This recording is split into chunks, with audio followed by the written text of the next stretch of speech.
Welcome back. It's Swing Pass. I'm Adam Ruffner. That's Cameron Brock. We're still a week away from the drop of the 2024 UFA schedule for all 24 teams, but we've got plenty to talk about in the interim before then. Not a whole bunch of league news, so Cam and I wanted to get into the blueprint for what it means to be successful in this league. It's felt like with such a preponderance of New York Empire's success, it's been a little bit fogged up as to what's really brought us to this point as far as what teams are successful and what makes them successful and get to that point. You know, at New York and their discipline and talent combination, it's just felt like something that has been so visible and apparent over the last 2 to 3 seasons. But as Cam and I have talked about offline for the past couple of days, it's not something that I think is as readily apparent as maybe as we've always talked about in a narrative sense. So what we wanted to get into here today was talking about the elements, again, the blueprint for what we think would make teams successful both in the pre-modern era, kind of before the 2019 season, and then working into where we are now, because there's a lot of through lines and connecting elements that sort of bring us from the advent stages, the 2012 to 2013 seasons, to now into 2024. So without too much further ado, I kind of wanted to kick it over to Cam and give him a chance to talk about being a member of this league since its day one inception, what it's been kind of like to evolve over the past several seasons, and what are some of the characteristics that we've seen commonplace in developing winners in this league, because as we're going to figure out, it's been drastically different from what it was in the first 6 seasons compared to what it's been in the last 4. And what we then love to do is bridge the gap from what has made teams successful in the past to what they are now, and then who we expect to be successful going forward. Who are the teams that we feel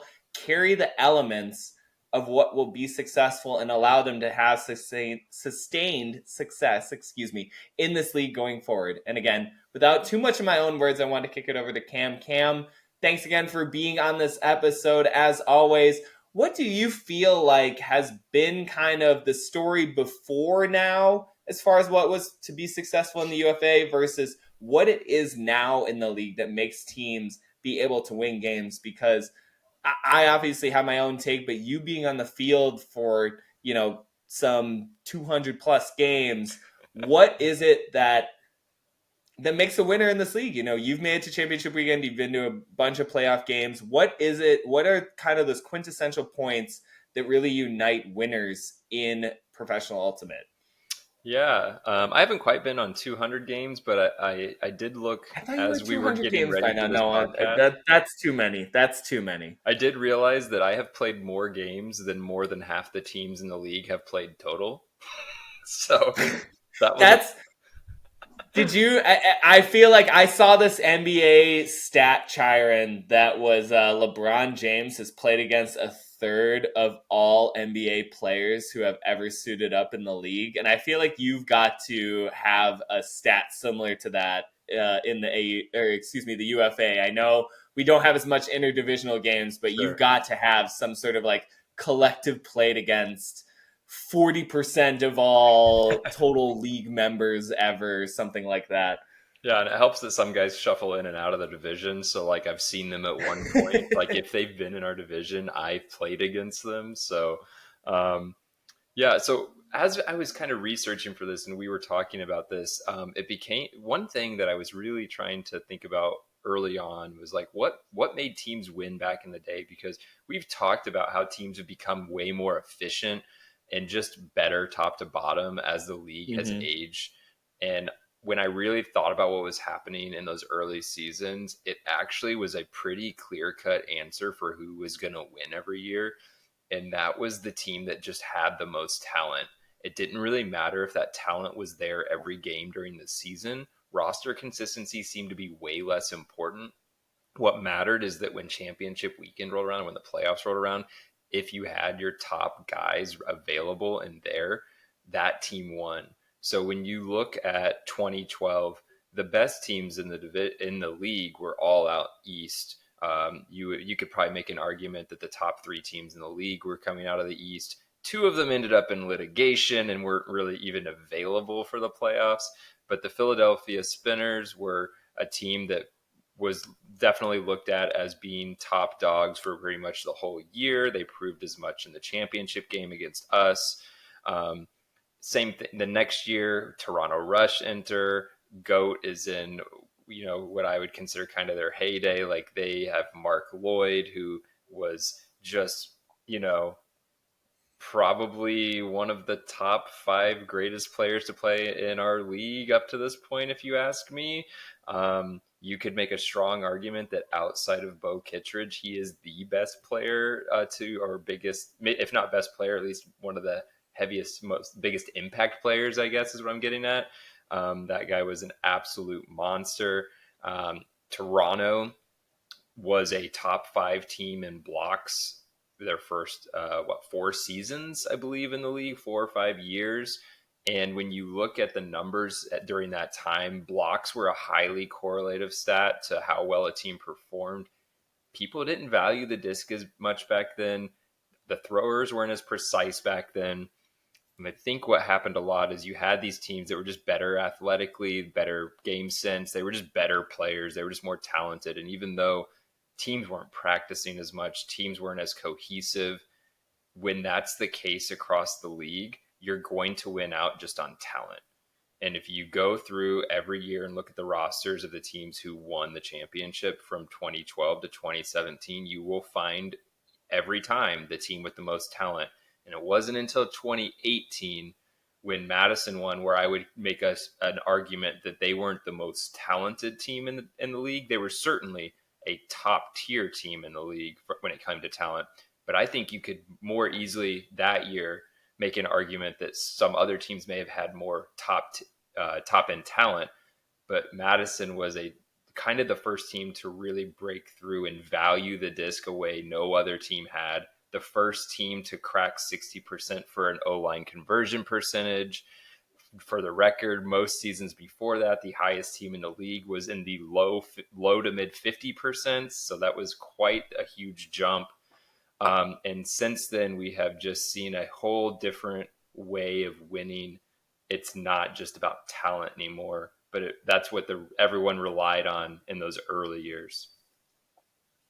Yeah, I think you bring up some great points. I think another element too, there's talent, there's those blocks. Another thing, size. You go back and you look at Toronto's preseason stuff before 2013, and they have interviews with Mark Lloyd and Thompson McKnight and kind of these like old head legends of pre-modern UFA action where they talked about recruiting in that first season for athletes who could cover the increased size of the professional field and wanting players who could kind of eat up discs in space. And as they showed, as you just mentioned, in those first 4 seasons, they led the league in takeaways. And that just set up so much of what they were able to accomplish in those first 4 seasons. I mean, New York right now, for all of the accomplishments and pedigree that we assign to them, they're still tied with that beginning era Toronto Rush win streak record of 30 games. I mean,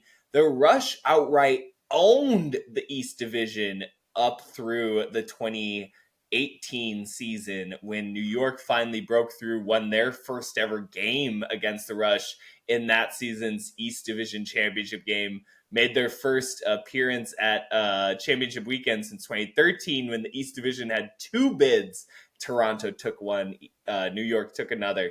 It's so funny to, I think, encapsulate now where we're on the back end of this dynastic reign of the Empire over the last 4 seasons. You talk about 4 straight championship appearances, 3 titles, 2 back-to-back championship wins, and that, again, 30-game winning streak carrying over 2 consecutive seasons. And yet the Rush were doing this at the beginning of their tenure in this league, and it was sloppy, kind of. We I think, sort of almost denigrate some of their successes because it was in this era in which there was so much slop disc. There was so much just inefficiency, lack of attention to possession, and it wasn't until, to your point, kind of the 2018 Madison Radicals where the meta finally shifted over into an offensive era. And we saw from kind of 2018 up through about 2022, this really predominant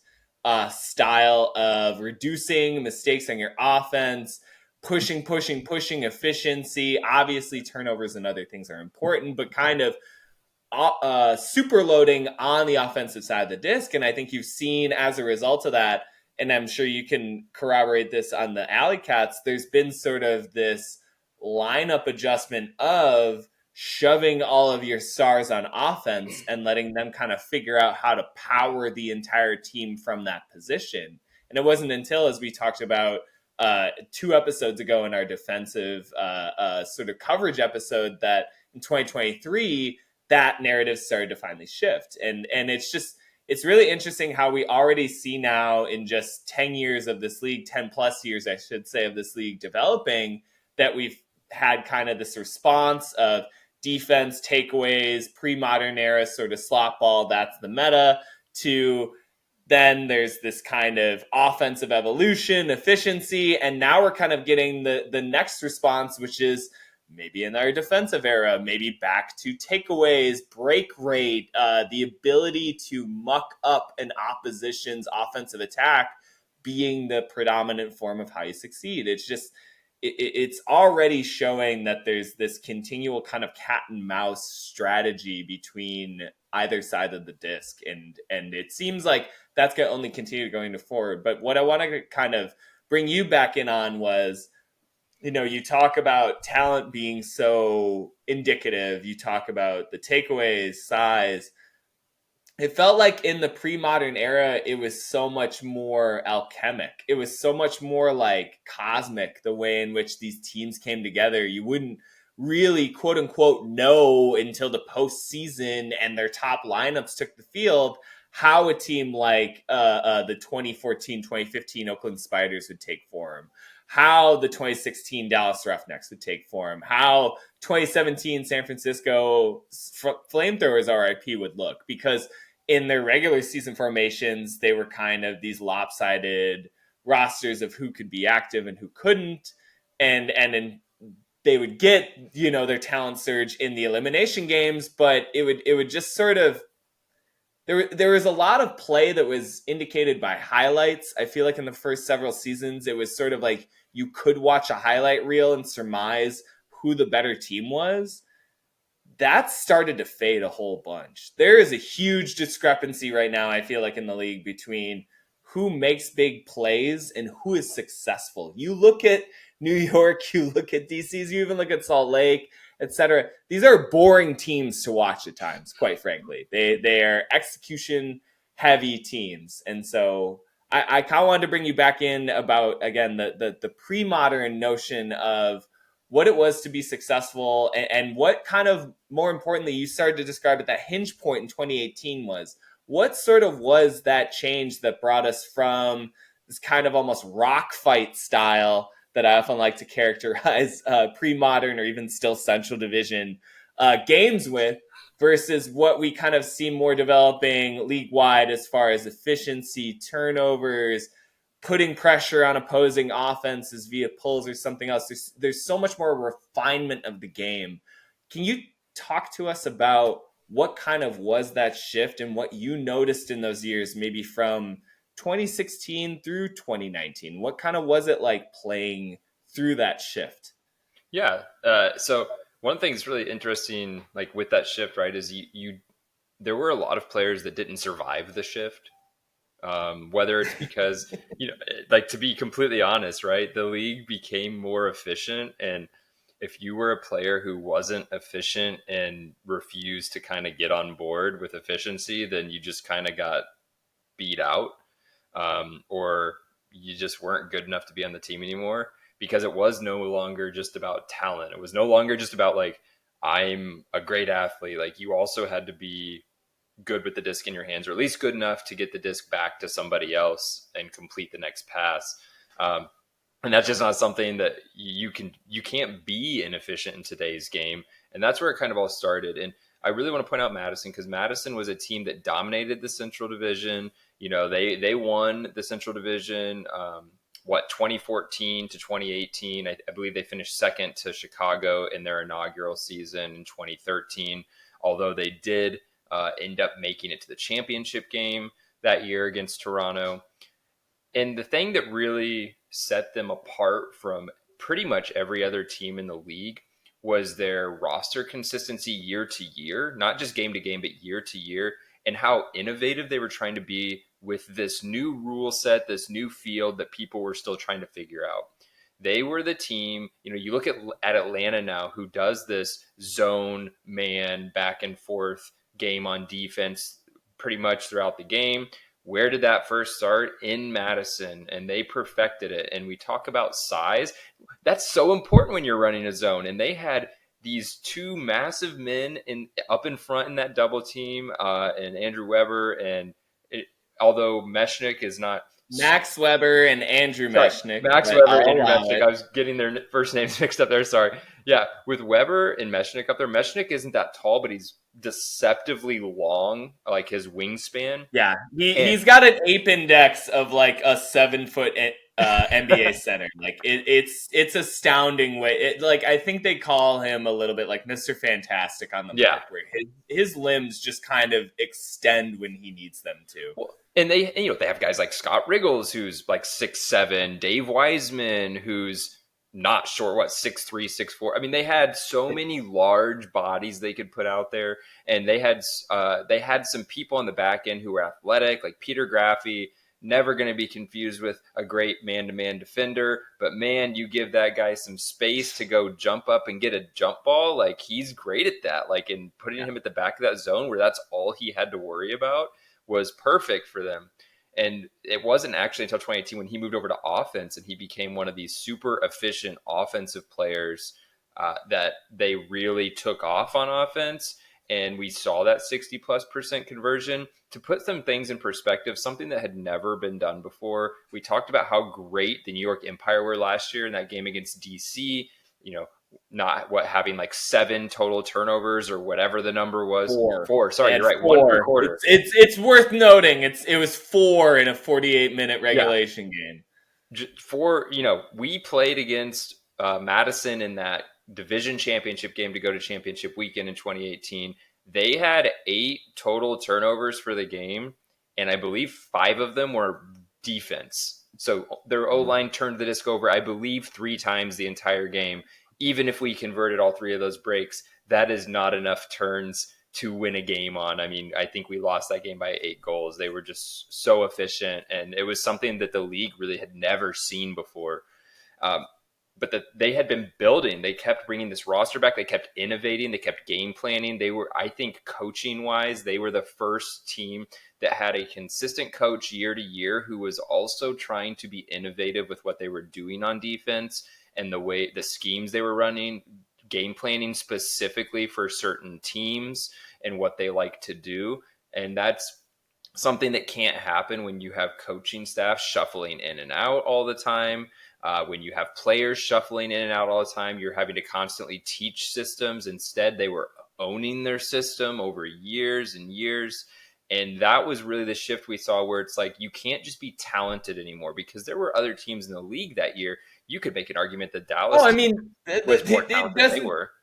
We have a concrete example. The Flyers went and visited Madison in the middle of that regular season and absolutely Donnybrooked them in Breeze Stevens Field. I mean, I think that was the first time somebody had won a regular season game in Breeze Stevens since.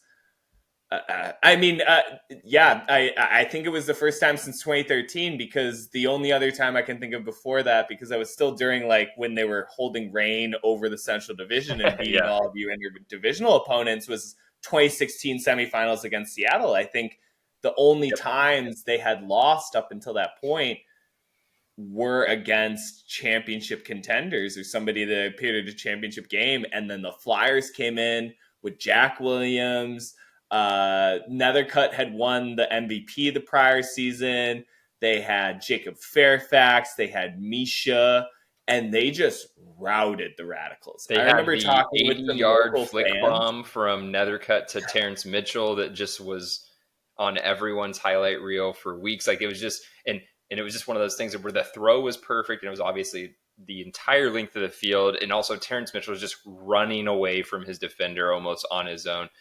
And like Raleigh that year was, as they were the Raleigh Flyers back then, they were better than, as far as talent goes, they were a more talented team than that team. You could make an argument the Dallas team they beat in the championship game, that Dallas was more talented if you just went straight up person to person and matched them up. But no one that year, regardless of how you want to argue talent, was as prepared, as cohesive, and as efficient as Madison was. And that was really where I see the turning point, where we kind of went from this talent-driven league where talent was really all you needed to, okay, now you need to have talent, but you also have to have a game plan. You also have to be efficient. You also have to be cohesive. Like, all these things started to matter as the talent level rose across the league, and as teams started to develop identities and become more serious about the UFA.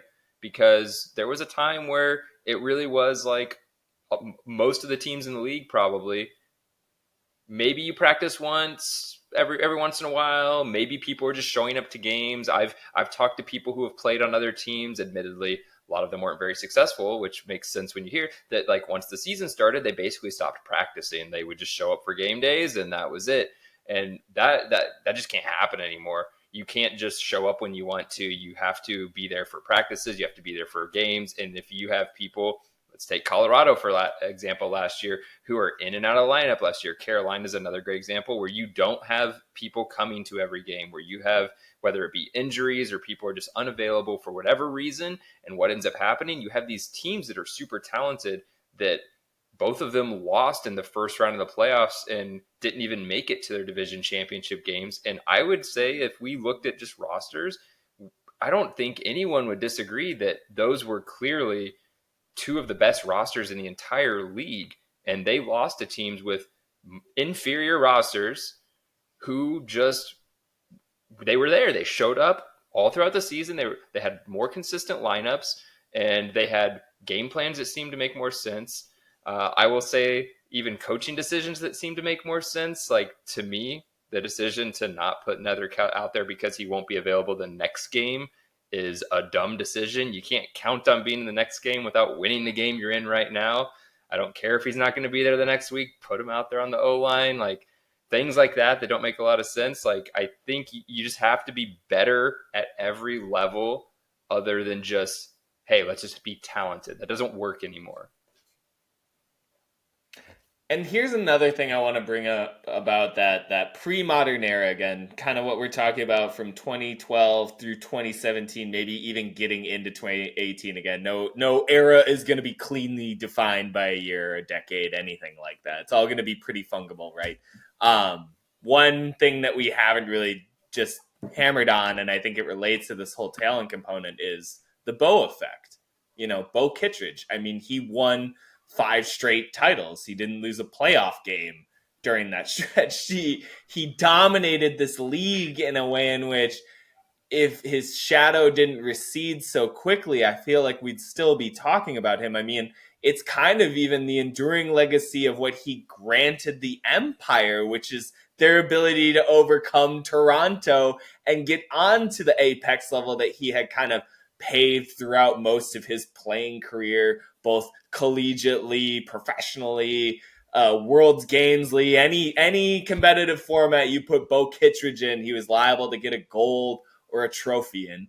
It was so just kind of foregone knowledge at a certain point the first several seasons of wherever Bo is going to sign is going to end up. And kind of to your point, the time it didn't work out for him, basically, I need to correct myself. He won his first 4 titles without losing a playoff game.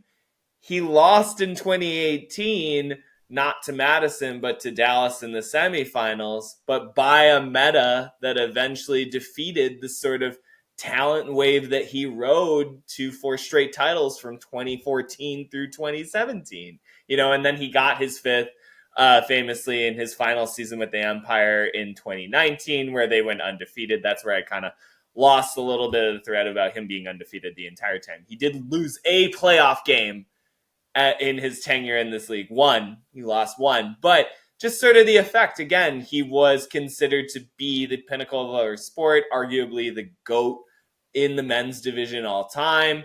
And it just kind of followed that wherever he went, his gravity pull and ability to recruit and build just kind of this winning program out of the effort and just auspices of his persona just sort of followed him around. And it wasn't until somebody kind of had a strategy, to just beat that talent down that you could really do anything about it. I mean, even thinking back to that second half collapse in the 2016 semifinals against Seattle for Madison, that was so defining to the culture that eventually brought the championship in 2018. I mean, they couldn't stop Seattle's playmaking in that second half. They had, for all of their strategy against, the interdivisional opponents of the AlleyCats and the Minnesotas, et cetera, when it came time to address Seattle's talent, there was little Madison had in their chamber to deal with that. And then you fast forward 2 seasons to them against Dallas in the 2018 championship, and they were almost making those Roughnecks players, Legion players now, puke on offense, running around in the heat of a fourth quarter trying to get open for handler resets and dumps. I mean, they flummoxed, like you said, maybe a more talented roster on Dallas by simply outworking them in the trenches and having strategies that disallowed Jay Frood from having another great game off of the back of his 2018 semifinals, et cetera. I felt it would be remiss not to bring up the idea that there was a singular player that sort of almost encapsulated that entire era of just, you had Bo / the talent, you were going to win. You had a Bo level player on your team, albeit a Mark Lloyd or somebody else. Like it just kind of facilitated all of it because everything just kind of fell into place around that. And I think you still see vestiges of that, right? Like you still see teams, I think, trying to do a similar sort of quick fix to their lineups now where they want to bring in a star level player. And certainly there are examples of that working. Obviously, LA brings in Pavel Giannis, re-signs Sean McDougal after he spent a season with their SoCal rivals in San Diego, and they get a huge injection into their success after missing the postseason for a couple of years. But there are plenty of examples where that hasn't worked. And like you were just talking about a second ago, the Colorados and Carolinas of last year, these are teams who have unquestionable levels of talent. And you look at the results, I mean, they had almost double digits combined losses between the two teams last year. I mean, you drop the 2023 Colorado or Carolina teams into any season pre-2017, and I think they're like running the table. Like, I think they're just wiping teams away. Yes. Even 2016 Dallas. Like, I again, to your point, like, I think 2016 Dallas, maybe the most talented roster ever.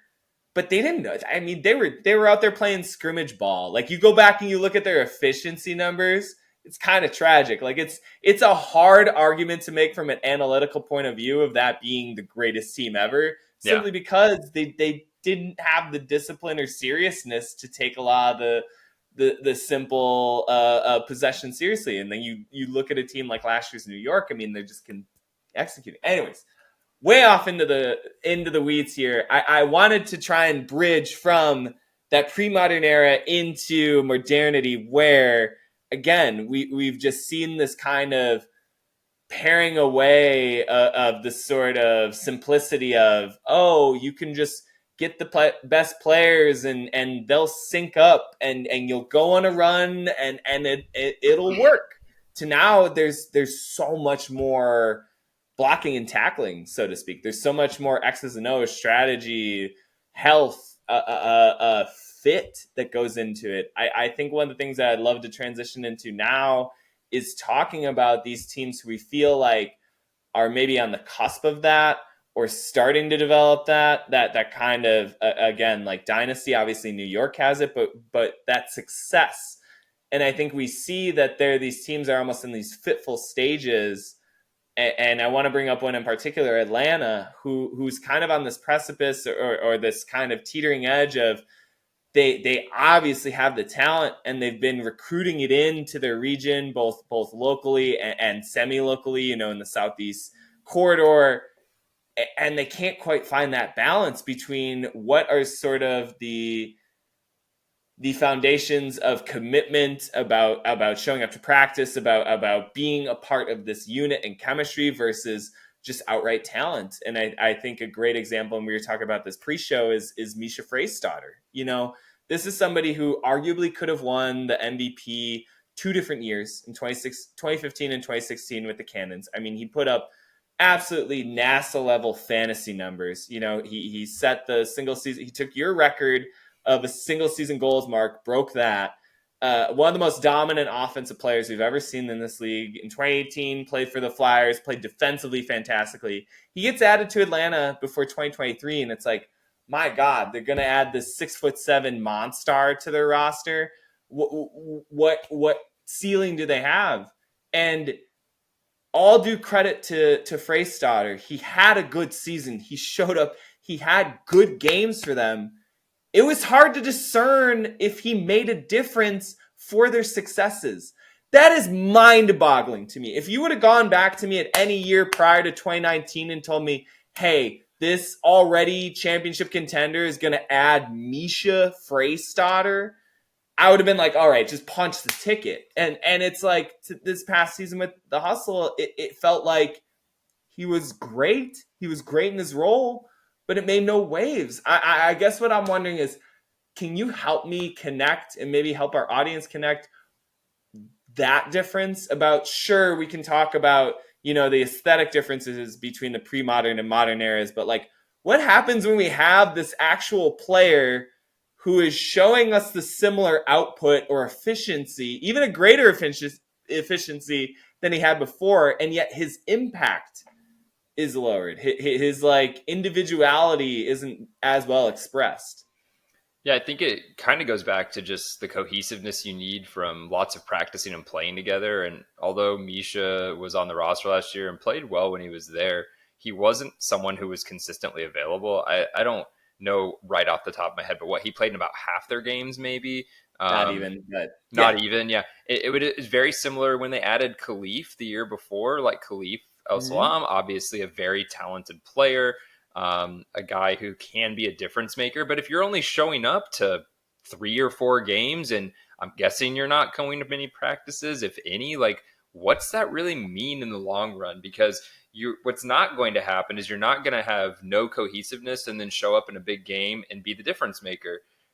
You're really only on that opportunity to do that might be on the D line, just because if you are a very talented defensive player and you're out there on like a man-to-man line, you don't necessarily need all the time as much cohesiveness with the team, especially in getting blocks. But even in that respect, like knowing how to communicate switches appropriately, knowing the wrinkles you might want to throw in with Atlanta specifically, right? I mentioned in our defensive episode that one thing they did against us that I know they like to do was they would have the person who was guarding 2 or 3 in our vert stack. When a disc was thrown upfield, that person would just abandon the stack and go double team.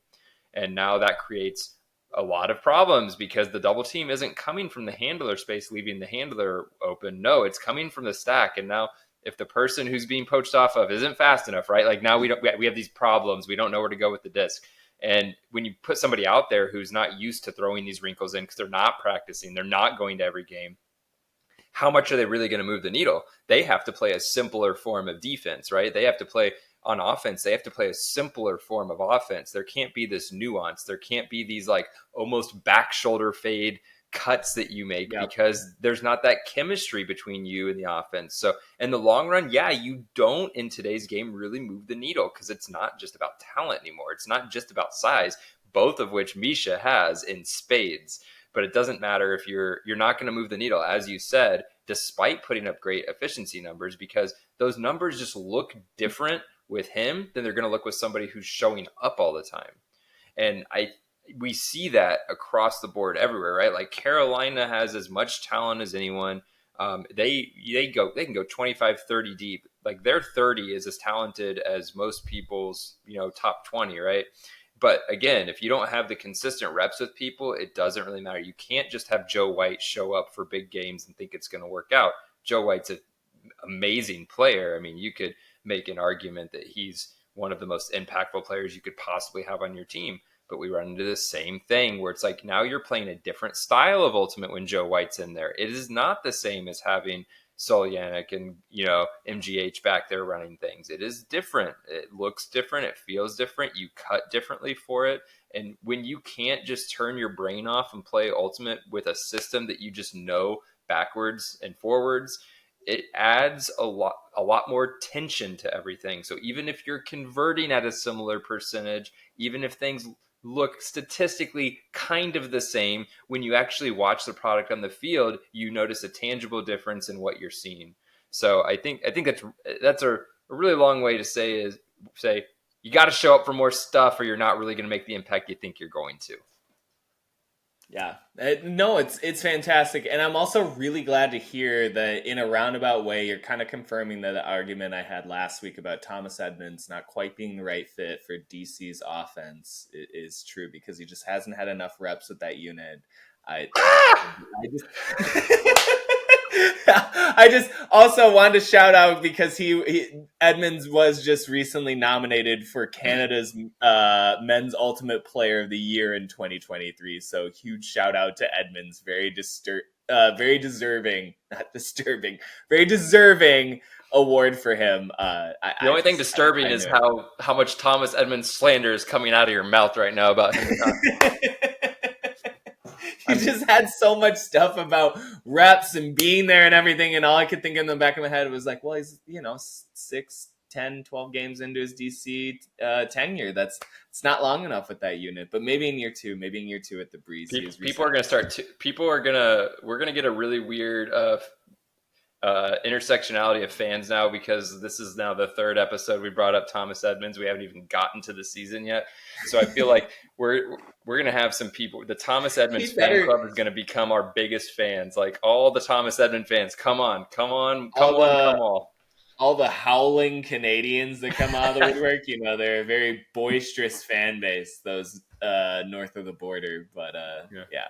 So you mentioned Atlanta as like a team that kind of fits this. And like one thing, and one more thing, I would be remiss if I didn't say, I just bring up Freistatter as one of the most intriguing examples because of his dominance before versus the impact they had last year. There is nothing but absolute respect for him, and I think of him as being one of the more technically skilled players, and I wish it was something that came through more as a general perception about how he plays, because he's a fantastic piece to add to any team. It was befuddling to me at certain times to just almost go look at the stats and look at the film and kind of try to, synthesize the two and just be like, he's not appearing here like this. These aren't valuable counting numbers in any real sense versus what like maybe Max Thorne provided for their offense or somebody else. It was just it was so weird to try to corroborate the reality of what I was seeing now with Freistatter's impact versus like what I remember from those seasons he had for so many years with the Cannons, where he's in triple coverage and you can't stop him, and that's exactly what they needed to be doing. But again, it was rock fight era. Yeah, and so one thing Atlanta's done, like to get to where they are now, like it wasn't that long ago. Go back to the beginning of 2019, and I think most of the 2018 season, they were not a great team. And actually, the AlleyCats, were the inflection point, I believe, for them in the 2019 season, where they went from the first half of 2019 looking like this middling team. They were losing some close games, but their record was very poor. They come into Indy, beat us, and then the rest of the season, they look like, I don't think they actually end up making the playoffs, but they look like one of the top two teams in that division for the rest of the year. They play great Ultimate, and then that momentum carries through our missed COVID year, and then they come back in 2021, and they look fantastic. And you're going to notice the one thing, you start to look at the rosters, they had a lot of people stay together, and over the last 3 years they've really had a lot of the same players be their big contributors. One big loss, of course, was Jaime, who went out to Salt Lake and enjoyed himself a nice trip to the championship game. But you take out Jaime, the rest of the squad basically looks the same. The big players are all there. They lose Calvin Williams to retirement, but he kind of has helped usher in this new group of players, especially their Alabama contingent, which he was one of. They've got all these guys coming in from Huntsville, and they've really kept a lot of talent that's fairly local, despite the fact that they did bring in Khalif, they did bring in Amisha Freystadter, maybe some people who are traveling from further away and aren't going to be quite as available. But like, really, you look at, they built this kind of from the ground up to be where they're at now. It wasn't the old style of just collect a bunch of talent no matter where you can get it from. We see that this has actually led to the downfall of Dallas. Dallas for years was just talent coming from everywhere. Like, they win with Jimmy Mickle and Dylan Freechild and Bo Kittredge and Kurt Gibson, all these people who maybe aren't actually in the Dallas area, although Kurt maybe was in the area at the time. Who knows where that guy is at any given point in time. But they were collecting talent from outside of the area. And the thing that you can run into trouble with is once that talent retires or leaves or decides they don't want to keep making the travel commitments, you're not left with any pieces left in the local community that can come and like fill those gaps. But when you're doing what Atlanta's doing, where you're taking people who are all close enough that they can attend practices and they can develop with the team, develop into the systems, develop with the coaches, all of those things, they stay together and practice together through the off seasons. That pays big dividends in your longevity of how competitive you can be and how long you can be competitive for. This is actually, even though people don't really think about it, the New York Empire, a great example of this. They keep the same players coming back year after year. You know, the Drost brothers, you talk about me playing in this league for so long. The Drost brothers feel like they've somehow been in the league longer than me. Just hearing their names all the time. Maybe it's just because there's two of them, so you just hear the name more often. But those guys have been around forever, and they've carried, like, even since the early days of the New York Empire. You know, former teammate of mine, Ben Ivers, was out there and talking to him about what it was like being a part of that team, and just how expected it was for everyone to show up to every practice. Even before they became the Empire we know them as today, they built that culture, and so many of those players stayed with the team. Like, people probably forget how long Jeff Babbitt's actually been on the team. He didn't just burst onto the scene in 2019, which is probably when a lot of people took notice.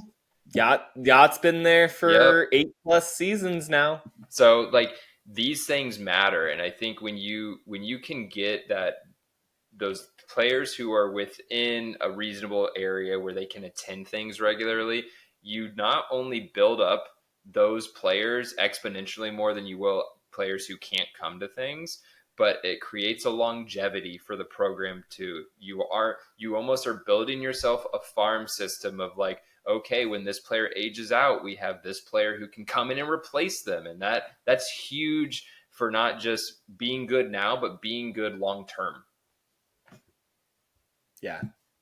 And one more player I would be remiss if not to mention in that original New York nucleus was Matt Lamar, who didn't miss the game in 113 games. I believe it's still the most active game streak in the league's history. He was Mr. Ironman for just seasons, very unheralded part of their defensive backbone, and was, again, just part of that effort along with the Drost, Matt Stevens, Matt Auletta, Ivers, kind of the faceless mob. Remember when the Empire were referred to as the faceless mob for their defensive efforts? Mm-hmm. Kind of funny now that they roster the last 4 MVPs and probably have 5 or 6 deserving candidates on their roster and are just, a galaxy of stars unto their own team. It really speaks to, again, what you're talking about, that continuity of element. I feel like, you talk about Toronto's and Madison's, they've sort of had this upheaval of not really having much of that going into this newer era. They're trying to still find that footing again. But I wanted to transition now because I know we're kind of getting on into the episode about, we've sort of been talking in all these different directions about what makes success, what's sort of bridged pre-modern to modern UFA. But now I wanted to kind of get into with the outline of the blueprint of what might make a team successful, this chemistry, this efficiency, this strategy now that the league is now imposing, in addition to the talent and the size and the athleticism and kind of all those measurables. What are the teams going into 2024 season that are going to maybe take hold of these opportunities? Obviously, I think we have a crop of teams already sort of burgeoning into that space. You talk about the DCs, the Austins, even the Colorados, but I kind of wanted to more get into a team that's maybe just starting to punch into playoff capacity. Maybe isn't even somebody that we're considering as a championship contender for this next season, but could be a team that evolves into something like what New York has accomplished over the last couple of seasons. Obviously, no one's maybe going to get to those quite heights, but has a chance of punching at that championship level. I wanted to give you the opportunity to just select your two teams, and then I'll take mine.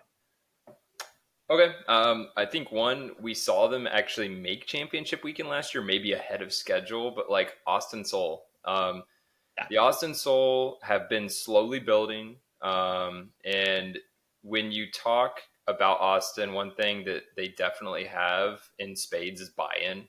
Like, they are bought into Austin Soul Ultimate. Like, they show up, they practice a lot. They have a coach who's extremely hardworking and passionate and loves doing it. Like, Stephen Nagy is as committed to the team as any player or coach across the league is. He wants Austin to be great. He believes so much in what they're doing, and he rallies players around that. Like, listening to players at championship weekend last year, like, really talk about like the Najee effect, basically. Like, he's so enthusiastic, and he takes losses as like harder than any of the players too. Like, to have a coach that is that invested and like feels it just as much as the players on the field. Like, players for the most part really love that. Like, I will make a sort of a comparison here. He's kind of like the Dan Campbell, if you will, of the AUDL. Like, no, does that make think sense that's to you? a very, other than the Midwestern origins aside, I think that's so apt, because I think one of the things that I hear in what you're describing, one of the things that I've noticed so much about Najee, and you know him better than I do, is that he sets an expectation that I even think he acknowledges is above where he would realistically want to set it, and never wavers from that expectation. Mm-hmm. Like, yes, there is a gap between the reality and here. Doesn't matter, boys. We're shooting up here. Like, that sort of indefatigable optimism that he has in the ability to reach what is beyond their grasp, I think is maybe second to none in this league, having talked with him over the past couple of years. I mean, I want to be honest here, and I say this with all the respect in the world. It borders on delusional at times when you're talking with him, because he doesn't waver from it. You try to kind of be like, okay, Najee, but like, it's probably a pretty big task to overcome the Flyers. And he's like, nope, we're going to do it. That is our goal. That's where we're going for, and we're going to get there. And it's just like, man, I'll run into a brick wall for you. Like, it washes over you, man. Like, it's such an effective form of coaching. Well, and you look back in 2022 when they played the Flyers for the chance to go to championship weekend, that was a tight game for most of it. And if it were not for a dropped pancake catch in the back corner of an end zone, that would have, which ended up being a Carolina score on the other side, I mean, that was going to be a one-score game with like 4 or 5 minutes left, right? Like, I don't know. I felt like Austin was trying to do too much of the highlight stuff in that game still. Like, they still weren't the evolved form. They wanted to play make into a win, which you can do. It's just so hard against an opponent like Carolina. Yeah, but they have all of the tools to be successful. They have a coach who's invested and bought in, who's going to come back year after year. They have players who are bought in, especially their their most talented players, the Kyle Hinkies of the world, for example. Like, these guys are bought in. They want to keep coming back, and they want to keep working hard. There's a culture of showing up and working hard and playing together and playing for one another. And the thing that's great about that is very welcoming to new players coming in, people who want to come in and work hard and eventually earn a spot on the team. And you have this guy in Stephen Nagy, this coach who's the head of it all, who is extremely positive, not just in the way he thinks about his team, but in the way he communicates with his players, right? Like he believes in his players and he lets them know it. And that really gives them agency to go out there and just, not feel the pressure of the moment. And I feel like you can kind of see it in the way they play. Could they be more efficient? 100%. But there's something kind of almost intoxicating about like the freedom they all play with, and that when there is a mistake on the field, it doesn't seem like anyone is heads down like, oh my gosh, can't believe we made this stupid throw, dropped this pass. It just kind of seems like, let's just keep playing Ultimate. We're having fun out here. We're going to keep playing our game, and it's going to work out more times than it's not that we're going to come out on top. And we saw that carry them to not just a championship weekend, but even they did get out to a pretty hot start in the first few minutes of that game before things went sour. The Soul are on an obvious come up, but I've got to know, what is your other team that you really have your eye on as far as developing into a contender in this league?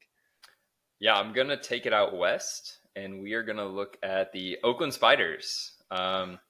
The thing that's great, first off, you go and look at like all rookie teams, right? We had Frankenberg having a fantastic season out there. Other rookies or just like players making huge impacts, like Dexter Clyburn. Like, that dude is so talented. He had a lot of turnover issues last year, but like I think fixing decision-making errors, like that's something that you can work on and easily fix with just some coaching and some time looking at the film and realizing the impact of, your decisions. Like, that's something that's easily coachable. And he is so talented and I think has such a high ceiling that it's like one of those things where, hey, he had a turnover-prone year. I expect next year to be 10 times better because he's going to have some experience in the league. He's going to be able to look back on some of those situations and just improve. You have Keenan Lawrence, who is just like, man, first off, that guy is always smiling. That dude is just happy to be most positive guy. Yeah. Like, just happy to be playing. And he should just have like a general fan club. It doesn't even have to relate to him being a Spiders player or anything. It's just like a Keenan fan club. Go snowboard with him or something. They have so many pieces too. Like, they have Mac Hecht, if they can get him to show out for more games, which I'm really hoping to see him play 10, 11, 12 games next regular season. He played 11 games last year. He played a lot of games. He played 11. There's no way. Did I watch, I swear I watched at least 3 games he didn't play in. Yeah, there was about 3 because they played 15 or 14. They played. Sorry, they played 12, but he played 10. He played 10 games. Okay.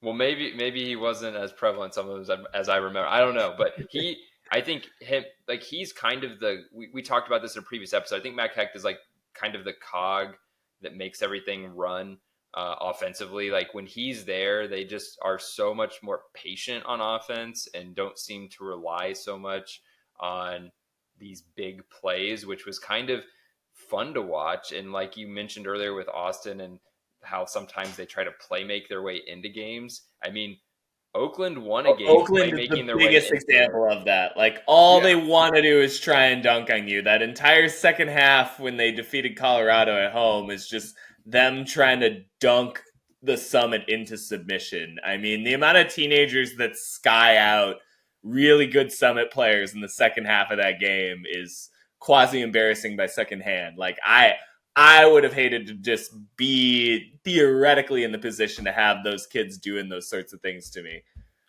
I think what they need, though, honestly, I played one game against Mac Hecht when he was in Detroit. That doesn't count. One game. All right, doesn't count. No. Here's what I'm going to say. He was on defense. Here's what I'm going to say. He needs to play more consistently with that style of possession-oriented offense, because what happened when they got the disc, it was the best D-line conversion percentage Detroit has had in their losing streak, and it's not even close. And him and Johnny Bansfield would basically just play catch with each other, and they were just like, no matter what we do with this disc, as they should, and no matter what we do with this disc, we're completing it, right? And that's honestly the energy he needs to bring to the Spiders. They have so much playmaking, they have so much speed and athleticism that it's like it's counterintuitive, right? A lot of people think I'm fast, I'm athletic, I should just run deep and catch a deep ball. But the same is true on the other side. Like I'm so fast and athletic, I can kind of get open at will on an undercut. And like sometimes I think younger players don't really think about it that way. They think about it so much in the I can win my matchup deep. Why would I, grind out, all these in cuts over and over again? Well, because those are higher percentage plays. Those are, you can just do that the whole way up the field, just churn, churn, churn. Next thing you know, you're getting an uncontested catch for a score on a 15, 20-yard throw instead of a 60-yard spray and pray, which can be effective. We saw them beat Colorado doing that, but it's not going to be the way you're going to win a ton of games. Yeah. No, Oakland is absolutely a team I would earmark for this exact discussion. I mean, I think they have that blend. You talk about the sort of veteran presences. You mentioned Hecht. Brandon Fine has been a part of that franchise since their championship years. They have a couple other elements on their coaching staff. I believe Matt Crawford, also from the Spiders championship teams of 2014 and 2015, is still a part of that organization. They kind of have a few of these carryover members that are now shepherding in these tremendous younger rookie-ish classes. Obviously 2023 probably being the pinnacle of the Spiders, but the past couple have been good. I mean, you bring up Keenan Lawrence, another name that I think deserves recognition. There are two names. Chris Long, who is the 2022 All-Star representative for the team. He just came off of, I think, his most dynamic season. You'd still like to see a few of his turnovers numbers pick up, but playing in that specific stadium that Oakland does, I know that there's a wind vortex in there that causes a kind of preponderance of turnovers.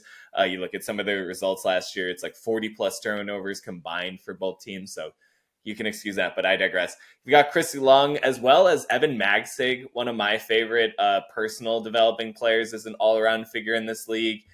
2 years ago, it felt like he was going to be almost like a Roy clone as far as like a possession-based kind of pivot center handler who's got a deep bag, maybe doesn't always huck it, but just has a lot of throwing capacity. And then this past season, he showed so much more athleticism and playmaking potential. I mean, he had a couple of sequences where he would get a layout block or a hand block and go score. The bookends, I just like Magsig, Lawrence, Lung, that kind of that tweener stage between they're not quite solidified as stars, but we can't quite regard them as young guns either. And then you've got the Dexter Clyburns, the Raekwon Atkins, the Dylan Nice, this just Matt Barcelos. They get Kyle Lewin to throw a game winner in one of their games. Walker Frankenberg was the runner-up from Rookie of the Year and was the unanimous pick for Rookie of the Year at the midway point until Lucas Ambrose just went supernova in the second half of the season with his block totals. But I digress. Oakland has so much going for them. My worry about them is just the capacity in the West for playoff teams. I mean, they missed the postseason last year. They haven't made the postseason since 2017. They have teams like LA, Colorado, and Salt Lake above them who all also kind of carry blueprints similar to their own, and that they have a good mix of veteran and young. The only hesitation I have with Oakland is just, again, that predicament they find themselves in a very full West division. Yes. And that's hard, but they were also, right, they were up in the playoff picture until the last week of the season, right? It came down to that last game, they lost. weekend. They had to lose back-to-back games in order to fall out of the playoffs. So it was completely in their own destiny, and it was so kind of awful in a sense to watch a young team sort of fully lean into the possibility of, we're just going to kick this away ourselves, They totally leaned into, like, it really was like you looked at LA, who was storming back into the playoff picture. They have Pavel Giannis, this guy who, he's established AUD or UFA veteran. He's been to big games. He's been to championship weekend. He knows what it takes. And then you have the young team who's not been there before, who doesn't have that Pavel Giannis-like player. And it's not all Pavel. Obviously, there are lots of contributors on that LA team, but sometimes you just need a guy who's like been there before and has the confidence that like you can do it and like knows what that looks like, knows what those big games feel like, can be a calming presence. Guys like him and Jason Valley, who also came over from Chicago, who was also a part of those runs in the playoffs. Let's not forget that they almost knocked off the Flyers in 2021, taking them to overtime in that semifinals game before the Flyers eventually go on to win the championship game. So, like, they clearly had played in big games, and Oakland very much looked like they hadn't. And, that experience can be the thing that propels them forward going into this season, or it can be the thing that festers and breaks them in the offseason. I'm much more on the propels them forward side with how much youth they have and how much energy they seem to play with. I think that's just going to motivate them and excite them going into this next year. And I really like what Dan Silverstein has been developing there as a coach as well. I think some of their offensive principles, the way that they kind of can put almost 5, 6, 7 throwers on a field. I mean, you talk about the development of Dexter Clyburn and Raquan Adkins as they kind of start to limit some of those mistakes. I mean, their skill as throwers is unquestionable. I mean, I don't know if you've seen it, that Raquan Adkins throw, where the wind up deliver backhand that he had in that final regular season meeting with LA. I mean, that's just pure form, right? And like, that's what Oakland has. They have that pure potential. It's just, can they tap into it? And can they tap into it quick enough to compete with this West Division that's already producing championship game quality contenders in Salt Lake and possibly Colorado and maybe even LA now, here with them kind of arriving on the scene, I think, a little bit sooner than we thought into the Pavel Giannis tenure of his 6-year contract, now entering year 2. But I before we wrap up this episode, I just kind of wanted to give my 2 picks. I totally agree with you on Oakland. I also wanted to kind of dovetail off of them and say LA too. I feel like LA arrived so much again sooner than we had anticipated. And I think that's due to, again, that youth development that they have. I mean, obviously the Giannis's, the McDougal, the Valley, the veteran presences and the winning that they brought in that melded with the existing sort of McDougal again. I know that they brought him in, but he's sort of been a part of their center for many, many years. McDougal, Steiner, sort of these other presences, but then they've had the development of their young end of Ambrose and Shapiro and even Marcel Osborne, these players that are Matt Miller coming up and stepping into larger roles have been so successful. I really like LA's bones structured blueprint for maybe getting to that next level.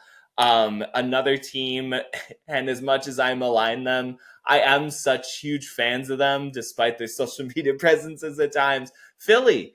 You talk about a coach that's putting in a system that I believe in. I think that's what Roger Chu is doing there. They're kind of leading with a defensive first principle, which is, again, something that we've talked about as being so important in this era. They've got Paul Owens, Eric Whitmer, these other defensive presences. It almost feels like it's time maybe to switch James Pollard back over to D-line.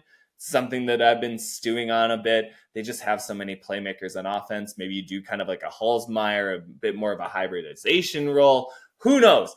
I really like what Philly's got cooking up out there. I just think that they're on the precipice. They show enough of an ability to punch. They have been one of the closer contenders with New York in their battles the past 2 regular seasons, despite not getting over that hump, despite not getting a win against DC, despite kind of feeling like they're not quite on that platform yet. They've got that thing. They've got all of these elements that we've been talking about: the size, the playmaking, the system, the structure, the combination of veterans who have been there that were there for Philly's bad years as they've started transition into now a little bit more winning and success. And I feel like bringing that whole bandwagon carriage along is such an important part of the journey. They feel a little similar to almost like a different version of like a Radicals, where it's just that like out from under sort of thing. I don't know. I like Philly. I don't know if they're going to arrive this year. I don't know if they'll be able to leapfrog Boston. I don't know if they'll be able to finally knock off one of these close games with DC or New York. But they're getting the reps, and it just feels like their time is coming, and they're still on their upward trajectory. They still got so much more juice left, I think, in the squeeze. Yeah, they've got so many pieces that are still like in the prime of their careers, and they defensively, like you said, they're a defensively led team, and they are so punchy on defense. If they can get just the littlest bit more efficient offensively and not fall into the trap of just throwing jump balls, and especially, like I know I mentioned before, sometimes James Pollard gets a little huck happy, but I would much rather him be on the other end. I've seen that dude go up against some of the best in the league, and he seems to come down with it pretty dang often. I think I remember seeing him pull one down on Yacht last year, and I'm just like, if you're going down there and pulling one down on a guy who, like, no one pulls this down on, right? Like, Ben Yacht's the guy in the air who you expect to win every matchup, and James Pollard just does not care what the rest of us think about that or what Ben Yacht might think about it. I would much rather him be the one down there instead of throwing as many hucks as he has. And, you know, if we get a year from Jordan Ryan that was more similar to his 2022 season than his season last year, I think they can. I mean, they can take that third spot. And, you know, if things go well, they have played DC and New York really tightly. Maybe they take a couple games, and who knows what happens then. Maybe it's going to be pure chaos out east. Who knows? Yeah. I mean, I think if Philly elevates, you know, a half step more, they could be an absolute monkey wrench in the complete picture of the East Division playoff race. But we'll get into that more in the coming weeks as we hopefully get more roster announcements. We're still very slow on signings at this point in the year, but thankfully, we will have the full 2024 UFA schedule available next week. We will be discussing some of our most anticipated matchups of the upcoming season on next week's episode, but that will do it for this week's episode of Swing Pass. Cam and I thank you so much for joining us. We will be talking to you in not too long. Until then, we say goodbye.